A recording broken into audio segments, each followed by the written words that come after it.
And indeed, the Lord Jesus Christ was not crucified for nothing. That there's a great benefit, there's a great blessing for people who believe in the meaning, the significance of the crucifixion and the resurrection of the Lord. At isa po dito sa mga benepisyo ng mga mananampalataya is the ministry of confession, ang pagtatapat ng ating mga pagkukulang sa Diyos. Confession is defined as an admission of misdeeds or faults. Malinaw na malinaw sa Tagalog, pagtatapat, pag-amin ng pagkakamali. It's an acknowledgement of sins to God and to a neighbor whom we have wronged. Ang pagkilala ng pagkakasala ay napakahalaga sa paglilinis ng espiritu ng tao at sa pagpapaluwag ng kanyang kalooban. At kung pinag-uusapan natin yung word na pagkakasala, ang root word ay sala. Sa Laguna, ang tawag sa sala, ibig sabihin, mintis. Hindi mo tinamaan yung mark. So it's not always being very bad or being very wrong, but just running short of perfection, not being able to hit the mark or the point. So ito po ay hindi laging pagsasabing may kasalanan ka, ang dumi-dumi mo na, ang dumi-dumi mo na, ang sama-sama mo na. Maaari ang kahulugan lang nito, kinapos ka at hindi mo naabot yung talagang inaasahan na dapat abutin. Sumala, sabi nga nila. Ano ang nangyayari pag ang isang tao ay umaamin, nagtatapat at inihihingi ng tawad ang kanyang pagkakasala? Ang pamagat ng ating pag-aaral ngayon, when we confess. Anong nangyayari pag tayo ay nagtatapat at humihingi ng tawad? Ama naming Diyos, salamat sapagkat kayo Diyos na nagpapatawad. Maaari kami magtapat sa inyo. Hindi namin kailangan mangilag o matakot sapagkat kayo Diyos na mahabagin, mabait. And the ministry of confession you have given to men so that there might be a bridge to go back to you. We thank you, Lord, that you're always open to us, that your heart, your door, your paradise is open to people who would like to go there and be with you. Sa aming paglapit sa iyo ngayon, humihingi kami ng pagpapatawad. Aming inaamin sa inyo, tinatanggap, inihahayag ang aming mga karumihan, pagkakasala at pagkukulang. Nawa Panginoon, yung kabutihan nyo ang siyang mangibabaw, pagpapatawad nyo ang maglinis sa amin, hindi yung record namin, Lord, kundi yung dugo ni Jesus na naglilinis ng aming kasalanan. Sa paglapit namin sa iyo, humihingi kami ng iyong awa, na kami ay iyong linisin, patawarin, at nangangahas kami, Panginoon, lumapit na humingi ng pagpapala. Though we do not deserve blessings from you, O God, out of your mercy and love, and because of your promises, we ask you, bless us. Bless us with many things that we need for our bodies, for our minds, our emotions, and very especially for our spirit.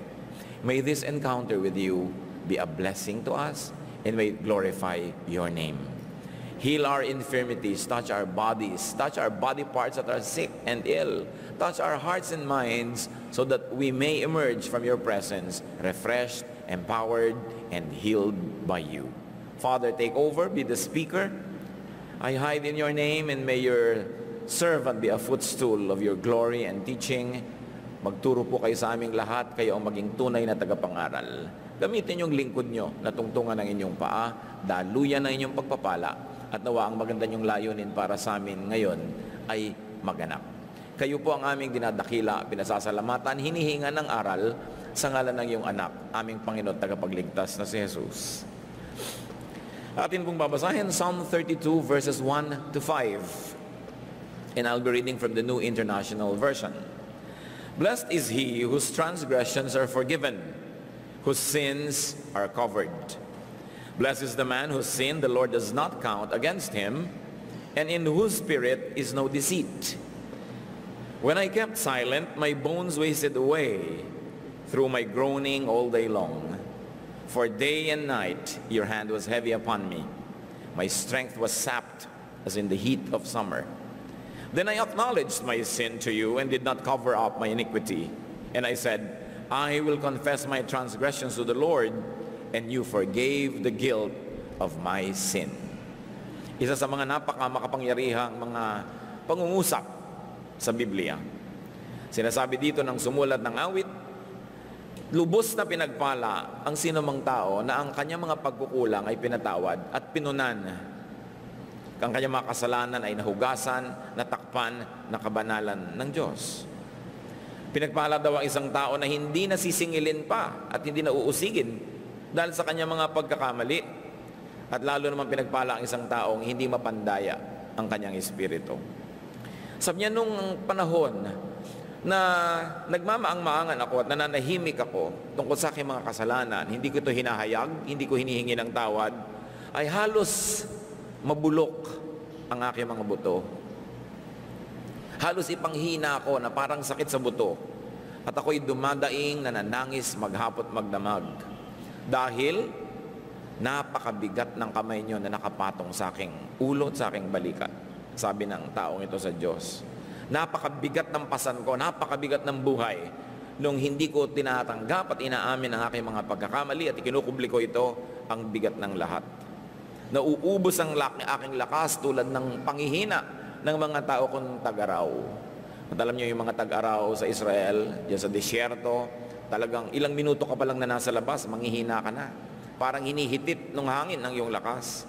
Sabi niya, pero inamin ko ang aking mga pagkakamali. Tinanggap ko ang aking mga pagkukulang at hindi ko na pinagtakpan pa ang aking mga karumihan. At sinabi ko sa sarili ko, magtatapat ako sa Diyos. Ihihingi ko ng tawad ang aking mga kasalanan at ako na may pinatawad nyo. Inalis nyo ang bigat ng aking kasalanan at gumaan ang aking kalooban. What then is confession according to Psalm 32 verses 1 to 5? Confession is blessedness. Isang pagpapala at napagpapala ang nagtatapat upang humingi ng tawad.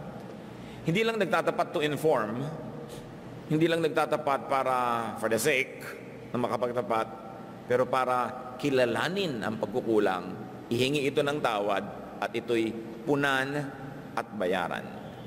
Psalm 32 verse 1, as we have read, blessed is he whose transgressions are forgiven, whose sins are covered, and may add, by God's kindness. Blessedness is being forgiven for one's sins. Alam natin na ang lahat ng utang ay binabayaran at napakalaking gaan kung ang utang mo ay patawarin at huwag nang singilin pa. Huwag ka nang usigin pa at habul-habulin. Sino mang tao na naranasang magkautang at hinahabol-habol ng nagpautang ay lalong mauunawa ang gaan na ibinibigay at itinuturo nitong Psalm 32. Na kung ikaw ay umamin at pinatawad ka, yan ay napakalaking luwag, napakalaking pagpapala. Utang man yan na pera, utang man na laob, utang man na may nagawa tayong mali, pero tayo pinatawad, napakalaking pagpapala. At kung ang pagpapalang ito ay para sa mga nagtatapat at humihingi ng tawad, therefore, this blessing is for everyone. Because everyone can actually decide to confess. This kind of blessing is not exclusive. It is readily available to everyone who's willing to confess. Zechariah 1:3, this is what the Lord Almighty says, return to me, and I will return to you. Gano'n naman pala yun, bumabalik ang Diyos sa nakikipagbalikan sa Kanya. So sino man na handang makipagbalikan, at siyempre dahil ang pagkakasala ay naglalayo sa atin sa Diyos, ang una mong gagawin para makipagbalikan sa Diyos, aminin ang kasalanan. Ihingi ng tawad. At ang Diyos na may nakalaan ng pagpapatawad, kaya bumabalik ang relasyon ng tao at ng Diyos. Blessedness is enjoyed when one's sins get covered, taken care of, written off, and hidden from God's eyes. Psalm 103 verse 12, as far as the east is from the west, so far He has removed our transgressions from us. Napakagandang talinghaga. Kung gaano daw kalayo ang silangan sa kanluran, gaano daw kalayo dinadala ng Diyos ang kasalanan natin mula sa ating gumawa ng kasalanan na yon.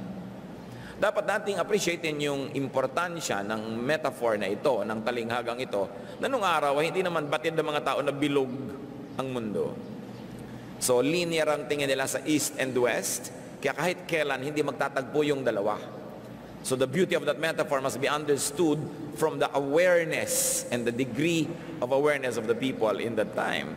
Ang sinasabi lang, napakalayo, super layo, at hindi na kailan magtatagpo yung dalawa pag inilayo na ng Diyos sa iyo ang iyong kasalanan dahil nilimot niya.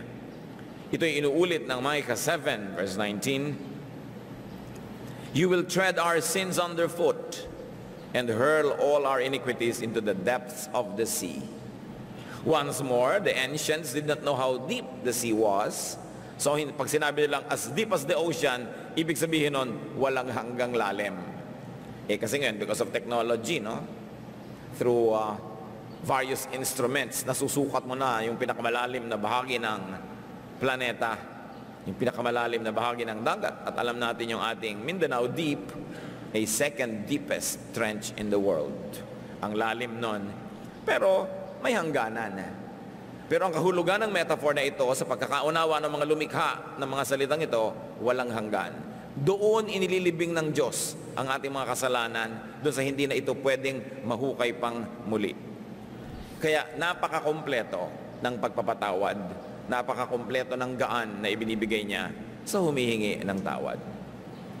Another and a more common blessedness, of course, known to the people of God, is in obedience to God's law.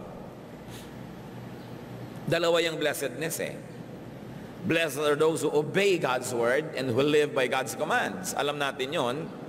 Pero gaano karami ang makakasunod sa mga utos na yon all the time? How many people can actually obey all the law all the time? We are bound to fall because we are human. At itong righteousness na ito na nakukuha sa pagsunod sa mga batas, ito yung righteousness na napakababaw. Kasi pwedeng mabura. Sa ilang saglit na nagkasala ka, hindi ka na righteous, nabura ka na. At dahil dito, yung mga nakakasunod, kahit paminsan-minsan lang, ay natutuksog maging mayabang. And then there's an obsession for legalism, and people become hypocritical because those who cannot obey all the law all the time pretend that they're all right, that they're able to obey it because their position in society will diminish the moment they admit to not being able to obey all the law all the time. Ang nagiging bunga nito, hypocrisy. And this is the kind of righteousness that Jesus was not impressed with. Sabi niya sa Matthew 5:20, "For I tell you that unless your righteousness surpasses that of the Pharisees and the teachers of the law, you will certainly not enter the kingdom of heaven." Kanya, kung ang katuwiran at kabanalan nyo katulad lang yung mga religious leaders na madalas ay nagpapanggap, wala rin yan, walang kwenta. Hindi nyo mararanasan ang paghahari ng Diyos sa inyong puso. So yung righteousness sa obedience, nagagawa. Pero gaano katagal mo ma-maintain? Kaya sa kabaitan ng Diyos, nagbigay siya ng righteousness through confession, through forgiveness. Parang sinasabi niya, eto, napakataas ng aking pamantayan, kailangan abutin mo. At kung sakaling hindi ka makatiyad, hindi ka makatalon, hindi mo maabot, heto ang elevator, sumakay ka. Yung kanyang grace, yung kanyang forgiveness, yung kanyang kindness, makakarating ka rin sa righteousness. Dalawang paraan, sa pagsisikap, at yung isa naman, sa pag-amin ng iyong kasalanan at pagtanggap ng grasya ng Diyos. Through God's grace, you are made righteous. Ito yung sinasabing righteousness and salvation by faith. Na pag nananalig ka sa Panginoong Jesus at kanyang inako ang iyong kasalanan dahil ibinigay mo sa Kanya, ang Kanyang kalinisan ay lumilipat sa iyo at ang kasalanan mo ay napupunta sa Kanya, kaya siya namatay sa krus. Kaya siya tagapagligtas. But first you must confess. Because confession means I am a sinner and I need to be cleansed, and I believe that Jesus is that Son of God that cleanses me from all sin, and that my faith in Him will make me righteous, not because of my accomplishment, but because of His accomplishment on the cross and His resurrection. That's why Christians look at Jesus as Savior. But the first step to enjoy that is confession. God is good, God is kind, and God remembers our weaknesses. Psalm 103:14, "For He knows how we are formed. He remembers that we are dust." Habang ang gusto ng Panginoon ay perfect ang buhay natin, alam din niya na pagkat tayo'y nabahira ng kasalanan at tayo'y gawa sa lupa, may mga panahong tayo kakapusin. Kaya nagbigay siya ng ministry of reconciliation through confession. Na pag tayo'y humingi ng tawad, bumabalik yung kalinisan, kabanalan na dapat sana na-achieve through hard work. But through God's grace and the hard work of Jesus on the cross, it becomes available for free, though it is not cheap. Sa pananalig, sa paghingi ng tawad. Thus, God forgives. 1 John 1:9, if we confess our sins, He is faithful and just, and will forgive our sins and purify us from all unrighteousness. So lahat ng nananalig kay Jesus ay malinis sa tingin ng Diyos. Yung iba, luminis sa sarili nilang gawa, pero kulang at kulang yon. Ang higit na nakararami, luminis dahil inamin na marumi sila, humingi ng tawad at nagpalinis sa dugo ni Kristo. This is the righteousness of sinners. Meron kasing righteousness of doers, righteousness of the ultra-religious and clean. And then there is the more common righteousness, the righteousness of sinners. Ibinibigay ng walang bayad, subalit mahal ang ibinayad ni Jesus. Blessedness is being freed from guilt and from guilty feelings. Alam natin mga kapatid kung gaano kabigat ang magdala ng sinusurot ka ng iyong budhi. Na ikaw ay inuusig ng iyong konsyensya.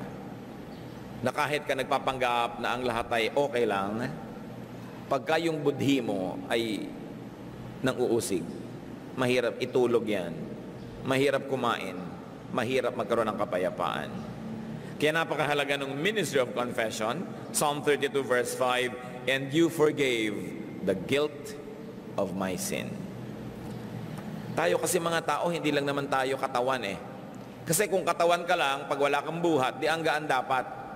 Pero alam natin na hindi lang tayo lupa, espiritu rin tayo. Kasi kung may nagawa kang mali, at alam mong mali yun, at tinuusig ka ng budhi mo, ang bigat ng mundo. Pasan mo, kahit wala kang dala na anumang bagay. Isang pagpapatunay na hindi lang tayo katawan, na tayo espiritu rin. Now, what is the way to blessedness? As we have read from Psalm 32 verse 5. Then I acknowledged my sin to you and did not cover up my iniquity. I said, I will confess my transgressions to the Lord, and you forgave the guilt of my sin. So ano ang paraan para tayo tumanggap ng pagpapalang ito? Confess to God. Eh di ba, alam naman ng Diyos lahat ng kasalanan natin, ba't kailangan pa ipagtapat? Hindi natin ipinagpapatapat yan para ipaalam sa Diyos. We do not confess to inform God because God already knows. But we confess to remind ourselves about the sins we commit that we tend to forget and ignore.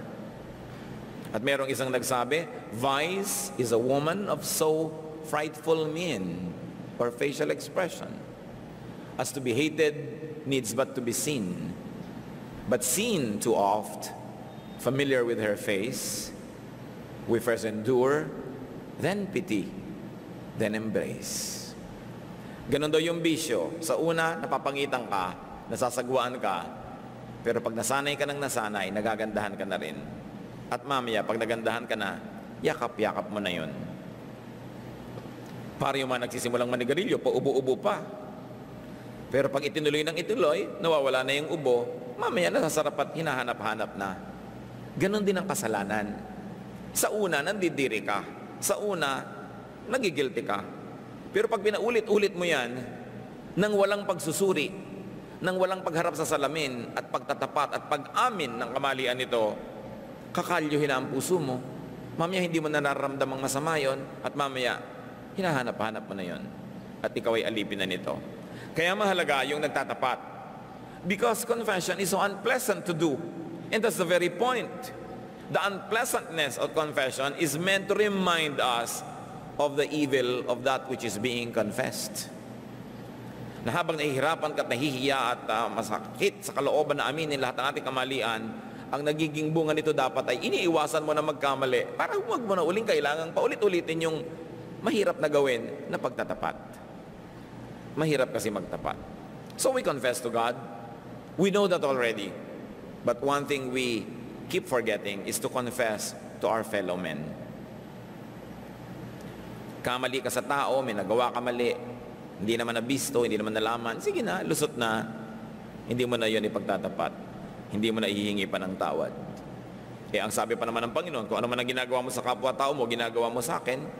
So di kahit confess ka ng confess sa Diyos, hindi ka naman nagko-confess sa tao na pinagkakamalian mo, mayroon ka rin pagkukulang sa Diyos nun.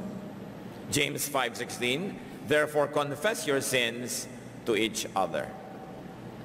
Kay John the Baptist, matapos ang halos 400 taon na tahimik ang langit at walang mga propetang nagtuturo sa Israel, nung siya'y tinawag ng Diyos at nagminister sa mga tao, nagpunta ang mga tao at inihayag nila ang kanilang mga kasalanan. Well, yung pagpunta mo pa lang doon, paghahayag na ng kasalanan, dahil nagpapabaptize ka, ibig sabihin meron kang dumi. Pero ganun pa man, talagang tahasan pa rin nilang hinayag kay John yung mga kasalanan nila. Matthew 3, 5-6, people went out to him from Jerusalem and all Judea and the whole region of the Jordan. Confessing their sins, they were baptized by him in the Jordan River. The context suggests, and the Greek used in this confession suggests, that they were telling John their sins.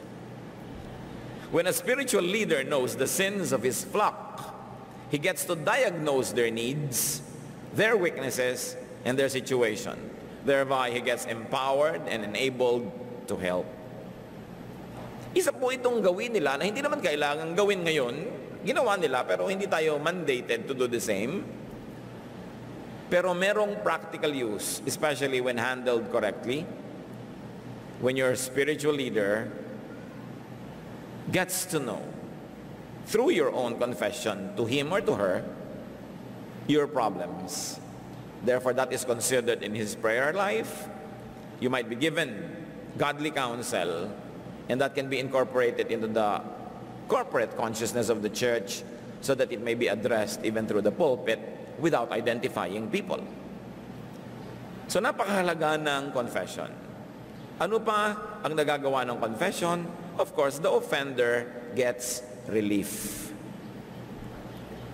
Pag may buhat kang mabigat at may nakituwang sa'yo, gumagaan. At kung tayo may nagawang mali, kasalanan, dala-dala ng ating budhi, gumagaan ang loob natin. Kung ito ay ating naibabahagi sa isang taong mapagkakatiwalaan, isang taong makatutulong, lalong-lalo kung yung taong yon ang makapagbibigay sa iyo ng patawad dahil sa kanya ka nagkamali. James 5:16, pray for each other so that you may be healed. And when we expose our hearts to selected people, these selected godly people can pray for us. And the prayer of a righteous person gains much. Sabi nila, it availeth much.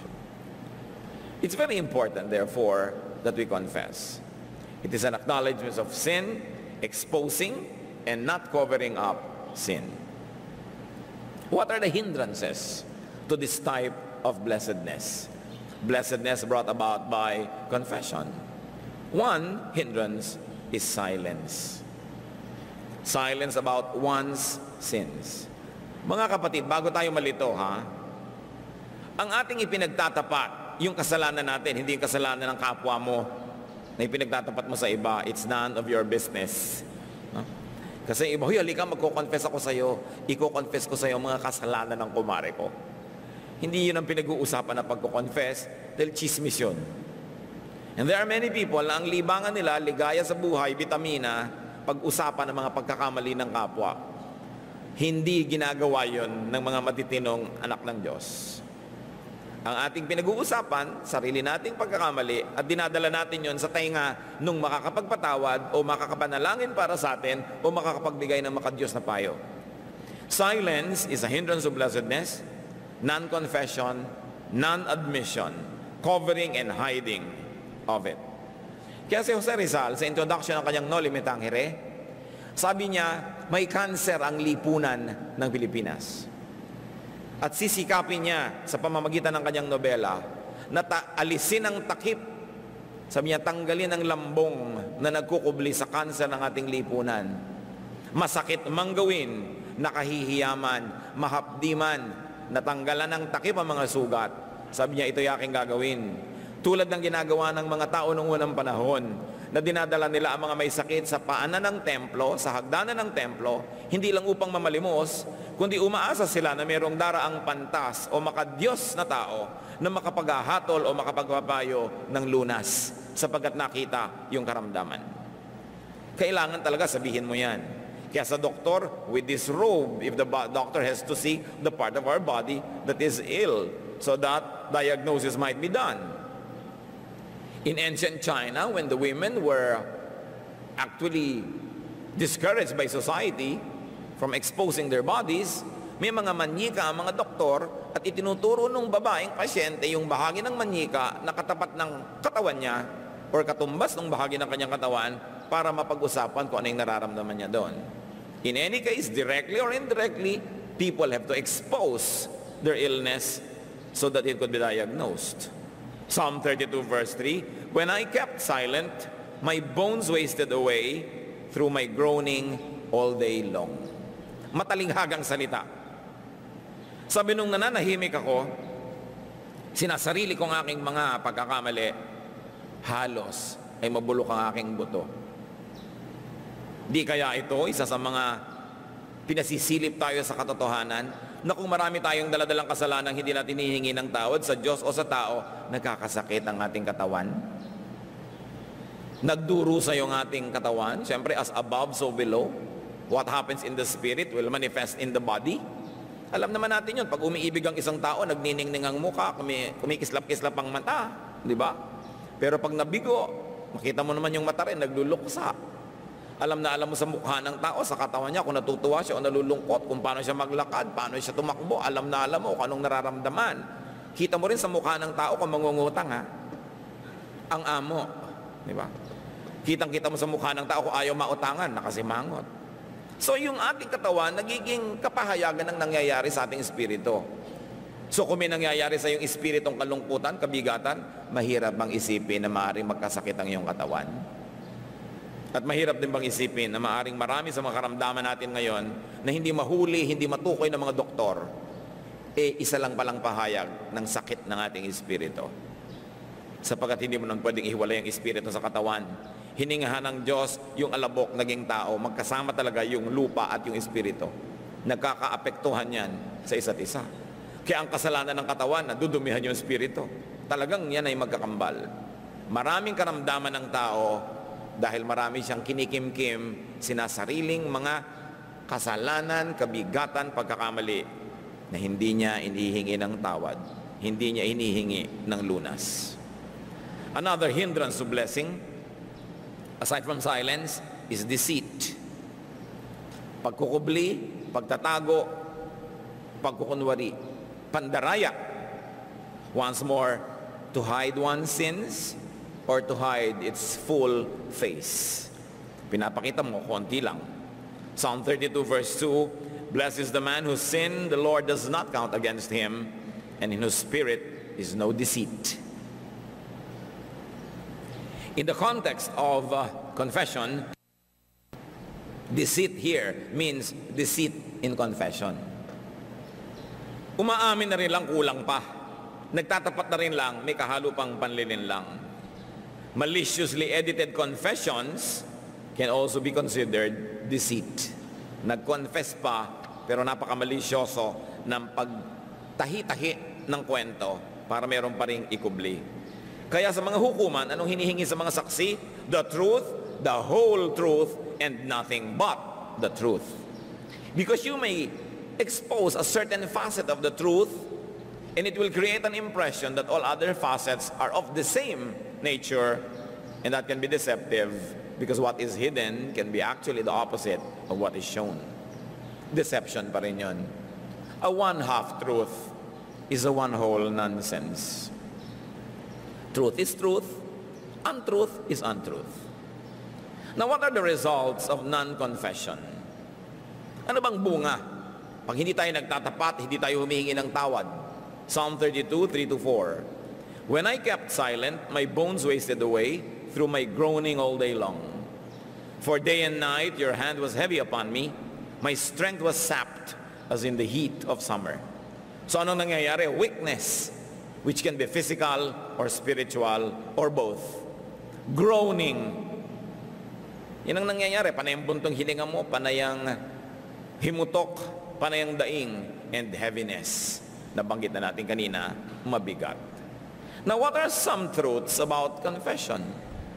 Marami ito, pero ano ba ang mangilan-ngilan dapat natin ngayong kilalanin ng mga katotohanan tungkol sa pagtatapat? Una, many people do not usually and readily confess because they do not want to be found out. They do not want to be responsible. They do not want to be blamed. Inililihim ang pagkukulang, ang pagkakamali dahil ayaw masisi. Ang nagpapasama nito, kuminsan ay sa paglilihim mo, lalong maraming napahamak. Cook ka halimbawa, caterer ka, ilalabas mo na lang ang sopas, biglang nahulog doon sa loob ng sopas, ang sapatos mo. Kung paano mo ginawa yun, siguro sirkera ka. Pero isa-serve mo na yan, so anong gagawin mo ngayon? Hahanguin mo na lang si sapatos, isa-serve mo na lang si sopas, kasi ayaw mong mabisto. Ayaw mong di ka mabayaran, ayaw mong mapagmulta. Inilihim, lalong napasama ang marami, lalong bumigat ang iyong kasalanan o pagkukulang. So these types of people are unjust. Why unjust? Because justice says good must be rewarded and bad must be punished. But you have done something bad or you have allowed it to happen, maybe through negligence, but nevertheless you don't want to be punished. So you pretend that you're good. Magpapalusot ka, this is a hindrance to confession. Sa kadalasan na ayaw natin na magbayad, lalong lumalaki ang nagiging utang natin, na babayaran at babayaran din naman natin pagdating ng araw, sapagkat lahat ng utang ay binabayaran, lahat na itinanim ay aanihin. Another reason why people do not confess is because they are proud. Confession is of course humbling, which is really the point. Confession must humble you, and the very unpleasantness of this humble act must already deter you from having another reason to confess tomorrow. That means by committing another error. Habang nahihirapan tayo sa pagpapakumbaba, lalo naman dapat na nagkakaroon tayo ng pasya na hindi na gumawa ng napakaraming mga bagay na kailangang ipagtapat at magpakumbaba na naman tayo. Siyempre, basic rule is that humans avoid anything that is unpleasant. We avoid repeating. And anything that is pleasurable, we like to repeat.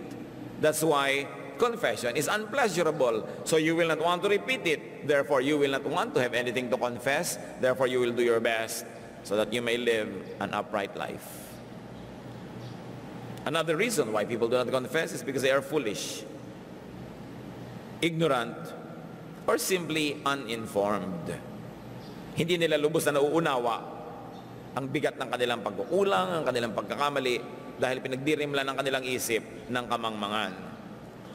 As one favorite uncle tells me, they lack the necessary enlightenment. I was about to say, these people are foolish. My uncle stopped me in my tracks. Sabi niya, they lack the necessary enlightenment. A very beautiful way to put it, pero ganun pa rin yung laman nun, ignorance. And ignorance is a form of being ungodly. Why? Because God is light. And whoever is in the dark, whoever lives by the principles of darkness, is ungodly, at least in that act. Still, many people do not confess because others, meaning the offended, the audience, can be so offensive and unkind in their approach and reaction. May mga tao naman gusto magtapat, pero pinagdadalawahang loob, nasisiraan ang loob ang tapat kasi sobrang lupit nung pagtatapatan. Sobrang lupit ng taong makakarinig at makakaalam, umaatras na lang tuloy yung sana'y naglalakas loob na magtapat. In other words, people do not readily confess to avoid more pain. So what should we do, people of God? We should encourage people to confess. Why do we want to encourage people to confess? So that they will receive the benefits of confession, namely forgiveness, ease, rest, and very importantly, restoration. Set people free by allowing them to confess to you. Kung kayo'y meron ng kutob, na may pagkakamaling nagawa ang inyong asawa, ang inyong anak, ang inyong kaibigan, ang inyong business partner, ang inyong empleyado, whatever, magpahiwatig kayo na pwede kayong kausapin, na pwede kayong pagtapatan, at nakalaan kayong magpatawad. This is a very high Christian ministry. Pero pag alam mong may kasalanan yung tao, nagmamatigas ang iyong loob, pinahihirap mo sa kanya magtapat, pinagigilty mo lagi, pinaparinggan, inuusig, you become an agent of hell. Because the work of the devil is to steal, kill, and destroy. The work of Jesus is to give life and to forgive. Lalo't lalo ko ang pinag-uusapan ni mahal nyo sa buhay. Asawa nyo, anak nyo, kapatid nyo, kaibigan. Matagal lang kasama sa trabaho, huwag niyong ipagkait ang pagpapatawad na siya rin naman kailangan mong tanggapin mula sa Diyos. Do not burn the bridge through which you too must pass. Isa yan sa panukat ng maturity ng espiritu ng tao, na kung ikaw'y nakaalam na may pagkakamali itong taong itong malapit sa iyo, ikaw na ang nagbubukas ng pinto at nagbibigay sa kanya ng pahiwatig na magtapat ka na, patatawarin kita. Because the greatest gift that you can give to a person is the gift of forgiveness. Luluwag ang loob ng tao, gagaan, pati yung mga kaparusahang tinatanggap niya mula sa langit ay titigil dahil napatawad na siya nung taong pinagkamalian niya. Napakahalagang ministry. Ikinalulungkot ko na makita, mga kapatid, na sa maraming mga pamilya, walang patawaran. Nagtatanim ng sama ng loob, naglilista. Isang malaking pahirap sa kapwa. At kung hindi natin napapansin, pahirap din sa ating mga sarili. Bawat isang taong hindi mo pinapatawad, pasan-pasan mo. Alam mo man yon o hindi. Ito yung maaalala mo siya, sumasama loob mo, nagagalit ka, nawawalan ka ng ganang mabuhay, nawawalan ka ng gana sa buhay, sino nagdusa? Siya at ikaw. Kaya itinuturo ng Biblia ang pagpapatawad, hindi para tayo ipalugi, ipahamak, ipadehado, kasi alam ng Diyos na ilang ang tanging paraan para makalaya yung nagkamali at yung pinagkamalian mula dun sa pabigat na patuloy at patuloy inuulit ipadama noong pagkakamali na yon. So do not needlessly punish people and do not callously expose sinners. You've got to reward good behavior. And confession is considered by biblical morality as good behavior. Huwag kung may nagtapat sa inyo, lalo nyo ngayong pinarusahan. May nagtapat ng kanyang pagkukulang, kahinaan, pinagchismis nyo pa kung kani-kanino. Pinarurusahan nyo ang isang tao na sinisikap gawin ang itinuturo ng Biblia na gawin ng isang nagkukulang, magtapat. So ang pinagtatapatan ay may banal na tungkulin na ingatan ito kung ito'y isang bagay na dapat ilihim sa iba. Diyan pa lang makikita mo na the nobility of the human character. Ipinagtapat sa yung sensitibong bagay, dapat mo yung ingatan. Pag ang iyong tainga, kapatid, ay binuksan mo sa isang lihim ng isang taong nagtatapat, may kakambal yun na pananagutan na ititiko mo ang iyong bibig. When you open your ears to hear somebody's secret, you've got to commit to keep your mouth shut. Ngayon, kung hindi mo kayang isara ang iyong bibig dahil laging nakabuka, ang isara mo, kapatid, ay ang iyong tenga para wala kang marinig na gagawin mo pang kasalanan kung ipinagkakalat mo sa buong bayan. Hindi pwedeng bukas ang tenga at bukas ang bibig ng sabay. Ang mga dissenting tao, namimili lang kung alin sa dalawa ang bubuksan. And it's very important that when people admit their errors, that we do not be self-righteous and judgmental. At huwag na may nagtatapat na, sisisihin mo, pakita mo na, tama ako, sabi ko sa'yo. Idinidiscourage mo yung tao na magpatuloy, magtapat. Matthew 7:3, sabi ng Panginoong Jesus, why do you look at the speck of sawdust in your brother's eye and pay no attention to the plank in your own eye? Bakit mo binibigyan ng pansin ang puwing ng iyong kapwa? May isang trosong nakabalandra sa iyong mata. Huwag kang ganyan. Hindi dapat ganyan. Now, another truth about confession. Some confessions do not work. They do not achieve the best results because they are insincere, mechanical, scripted. Kulang sa pagiging bukal sa loob. Madalas nangyayari ito sa professionals, mga customer relations officers, call center agents. Kumisan, gusto mo sungangain yung call center agent, I understand, sir. No, you don't understand. Script mo lang yan. Halatang-halata sa bosses mo na, you don't understand. Utos lang sa inyo na yan ang sasabihin nyo, oh, sir, I understand, I'm sorry. Hindi ka sorry. Alam na alam mo yun. Maraming mga customer relations officer, I'm sorry, pero sa mukha, alam mo na, they're just parroting a line. So it doesn't work. And more than assuaging ill feelings, it actually fans your anger to become rage. Kasi alam na alam mong hindi sincere. Meron pa, oh sige, sorry na. Meron mang ganun, nag-sorry, pero alam mong hindi tapat sa loob. Sige, it's a form of confession. Say, okay, sorry, pero oh sige, sorry na. Tahimik ka na lang. Matutuwa ba yung nakarinig nun? Some confessions are so shallow. They do not touch the core of the offense. And some are very evasive and even incomplete sa pag-amin. Last week lang, pupunta ako sa isa kong lesson, na private lesson. Aba yung teacher, biglang may tinuturo ang iba, oras ko yon. Ang clerk na obviously nagkamali, sabi niya, ay naku, paano po ba yan? Nagkagulo-gulo? Ay naku, nagkagulo-gulo po. Pero hindi niya sinasabing siya yung nakagulo. Sa buhay ng teacher, ng isang estudyante, tsaka ako, dahil pinagsabay niya yung lesson. So, evasive and incomplete, nagtatapat pero hindi kompleto dahil ayaw masisi. Ito ang espesyalidad ng mga clerk, mga receptionist, mga sekretarya, mga katulong, mga kaagapay sa buhay. Kasi ayaw nilang masisi, ayaw nilang matanggal sa trabaho, so hindi nila akuin yung pagkakamali nila. Lalo ka tuloy magagalit. Kung sinasabi nilang na, ay pasensya na po, nalito ako, napagsabay ko kayo sa the same oras, dahil pinagsasampal po ako ng asawa ko kanina, iniwan ako, binusan ako ng kumukulo mantika, patawad na po. Di nabagbagan loob mo, baka ipagamot mo pa.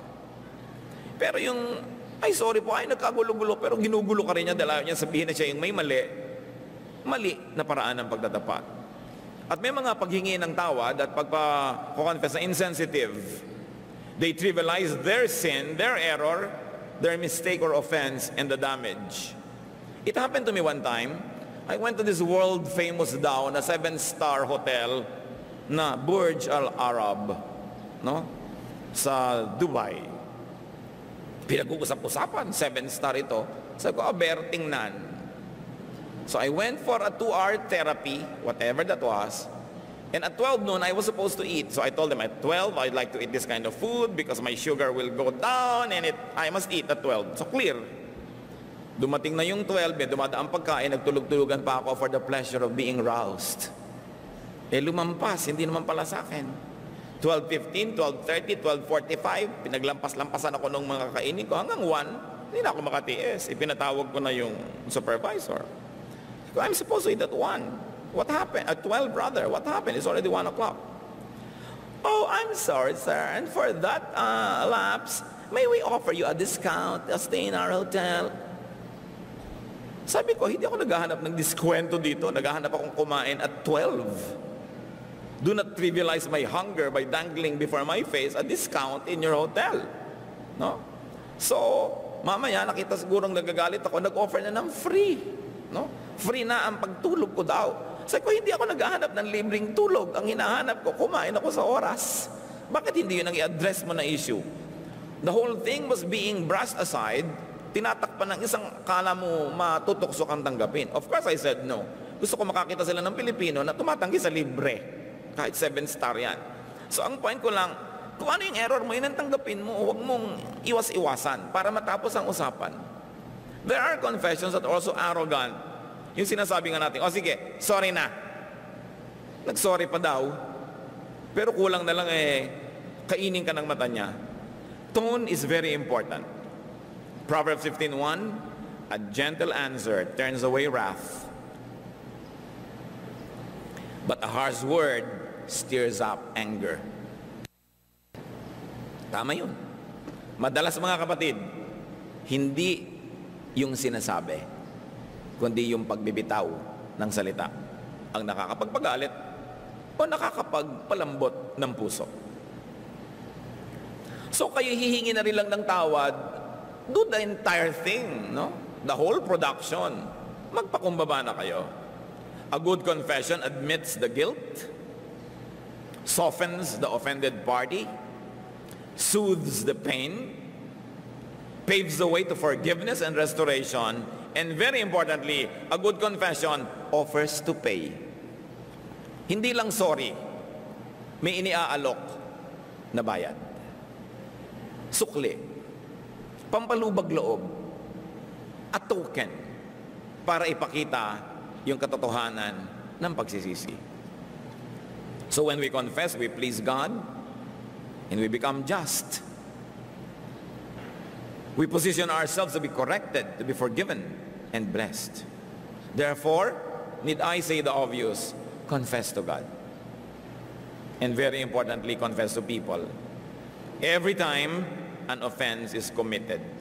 Huwag nyo nang ipunin kasi para lang kayo nag-iipon ng asido, nasasaktan yung lalagyan. Kailangan alisin agad. It's unpleasant, but it's important. How we treat those who sin can influence how they would confess or not. So let us be kind. Let us encourage a lifestyle of confession and restoration. And when you are raising children, make it easy for them to say sorry by hearing it from you often as necessary.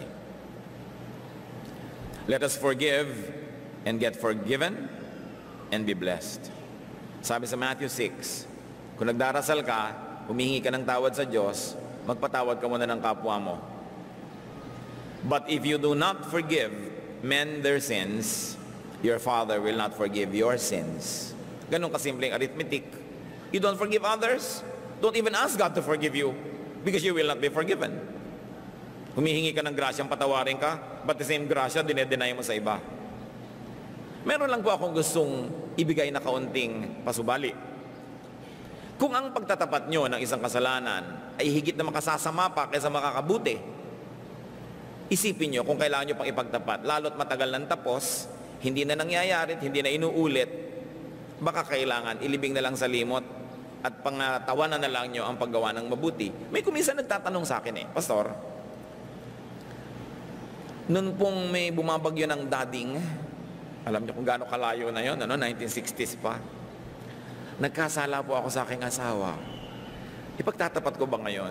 Inulit mo pa ba? Paulit-ulit pa ba? Nangyayari pa ba? Panganib pa rin ba sa relasyon nyo? Hindi na po. Ay, pues manahimik ka na lang. Mabigat po kasi sa kalooban ko. Gusto mong gumana ng loob mo, ibilipat mo sa asawa mo yung bigat. Di ba? Pasensya ka, kasi kasalanan mo yan. Kasi malalaman pa niya, hindi naman kailangan na, tapos na, hindi mo na uulitin, bibigatan mo lang yung loob niya. That's when you exercise caution and kindness. Hindi naman lahat ipinagtatapat kung alam mong higit lalong masama ang bunga ng pagtatapat kaysa sa hindi pagtatapat. Pero it's a very gray area na kailangan yung pag-isipang mabuti. Hindi ko mo pagtatapat nakakabuti lagi. Lalo't ang mahalaga kasi sa pagtatapat, kung yung pagtatapat nyo, una, makakasugpo sa maaaring pag-ulit-ulit pa ng pagkakamali na yon, na yung pinagtatapatan nyo, makakatulong sa inyo na hindi na yun maulit. Pero kung walang ganung ma-accomplish, para ano pa? Magiging sugat lang ng damdamin ng ating kapwa. So use prudence in that area. But very importantly, we should confess to God. Psalm 32:3, when I kept silent, my bones wasted away through my groaning all day long. Could you be wasting away because of an unconfessed sin? Ito ang isang hamon na nais ko sanang pag-isipan natin sumandali. Maaari kaya na sumasakit lagi ang ulo mo, sumasakit ang paa mo, may sakit tayo sa kung saang bahagi ng ating katawan dahil meron tayong unconfessed sin. Parang laso na sinisira ang ating espiritu na dadamay ating katawan. Maari kaya na hindi ka magtagumpay sa mga ginagawa mo sa buhay kasi meron ka unconfessed sin. May bara. Hindi makadaloy ang pagpapala ng Diyos dahil may bara. Maari kaya na lahat ng ating mga nerbiyos, isip sa buhay, mga takot, nag-uugat sa unconfessed sin. So dalawang hamon ang nais kong iwanan sa atin mga kapatid. Sa ilang saglit, maya-maya lang tayo mananahimik.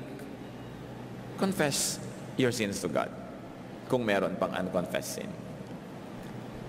At kung meron tayong kailangan ipagtapat na makabubuti ang pagtatapat kaysa makasama, magpasya tayo ngayon na ipagtapat, ihingi ng tawad sa darating at sa lalong madaling panahon doon sa taong maaaring pinagkamalian natin na wala naman dito.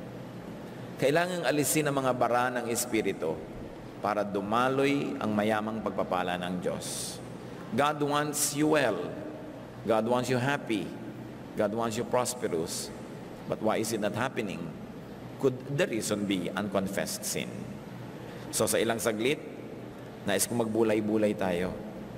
At kung kailangan magpakumbaba, humingi ng tawad. At mahalaga rin, magpatawad. Pero bago yan, tayo yumuko, nais kong manalangin. Sino man sa mga narito ngayon, ang kinikilala ninyo na nagkamali, nagkasala. At dahil doon, maaaring lumayon ng Diyos ang kanyang grasya sa ating Diyos. At nais nyo ngayon ipahayag yan sa Diyos, ipagtapat sa Diyos. Sino man ang nais buksan ng kanyang puso sa pagpapatawad ng Diyos, I invite you to stand. We're going to pray together. While heads are bowed, eyes closed. Sino man ang nais ngayon ditong makipagbalikan sa Diyos, praise God. Sa mga tumatayong ito, sasabihin niyo, Lord, gusto ko po makipagbalikan sa inyo. Inihahayag ko ang aking kasalanan, ang aking pagkukulang. Nais ko ang relasyon natin ay maging maayos, maganda. Tumayo kayo, isang act of faith, pagpapakumbaba sa Diyos, na nais nyo makipagbalikan sa Panginoon. Sige, tumayo ang mga may nais. At sa ilang saglit, gusto kong gawin nyo ang hindi ko kayang gawin para sa inyo. Ihayag ang nais nyong ihayag sa Diyos. At ihingi ng tawad yan. Ngayon din, ngayon mismo, sa katahimikan. Yung nais pang tumayo, don't miss this opportunity. God is calling us to humility. God likes to restore our relationship with Him. Tumayo, makipagbalikan sa Diyos. Buksan ang puso. Tanggapin si Jesus sa inyong buhay bilang Panginoon, tagapagligtas. At kung nagawa nyo na yun pa, tanggapin ang muli niyang pagpapatawad at paglilinis. Samandali tayong manahimik sa presensya ng Diyos.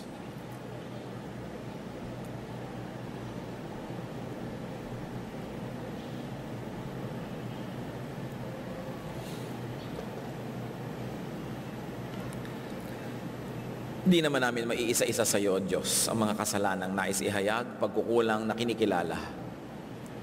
Ang mahalaga ngayon, Panginoon, sa pagtayo ng iyong mga anak, kinikilalang may pagkukulang.